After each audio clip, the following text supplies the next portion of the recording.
How was Korean history distorted? Korea actually used to be a part of China. Chinese President Xi Jinping said this during the 2017 US-China summit. Unsurprisingly, history books worldwide still contain distorted information, such as Korea was subjugated by China since the ancient times, or Southern Korea was once ruled by Japan. Why is Korean history completely misunderstood and mistaught in the world? In 668 CE, Tang Dynasty China invaded Goguryeo to steal and burn countless history books from Goguryeu's royal library. Then, Japan invaded Joseon in 1592, leaving the land devastated, people killed, and priceless cultural treasures and historical books looted, burned, or stolen by Japan. In the late 19th century, 3 million followers of the Eastern learning initiated a cultural movement and a peasant revolution with the new message of Gaebyeok again and serving the heavenly sovereign. However, Imperial Japan suppressed the movement and eliminated all efforts for enlightening the Korean people. After Japan's annexation of Joseon, the first Japanese Governor-General, Terauchi Masatake, confiscated about 200,000 books on history. He had them burned at the foot of Namsan Mountain in Seoul, and he pillaged some 18,000 books of old historical accounts of Korea for setting up his private library in Japan.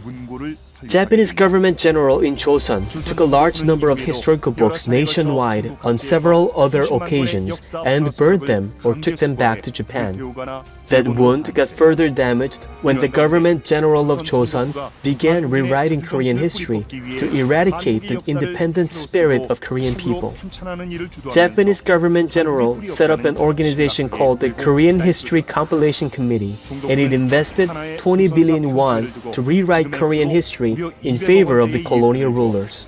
And soon, 35-volume series of History of Joseon were published by Japan.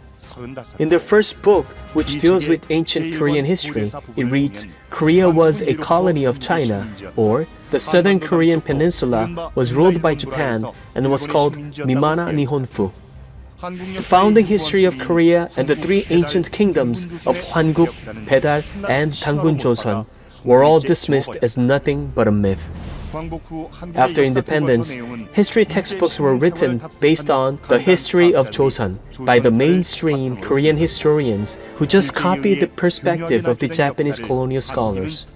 For decades, Koreans have memorized and studied this fabricated history without critical thought.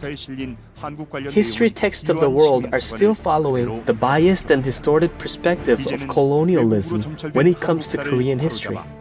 Now is the time to heal and rectify the distorted Korean history and share the bright wisdom of oneness, 홍익인간, with all of humanity in the world.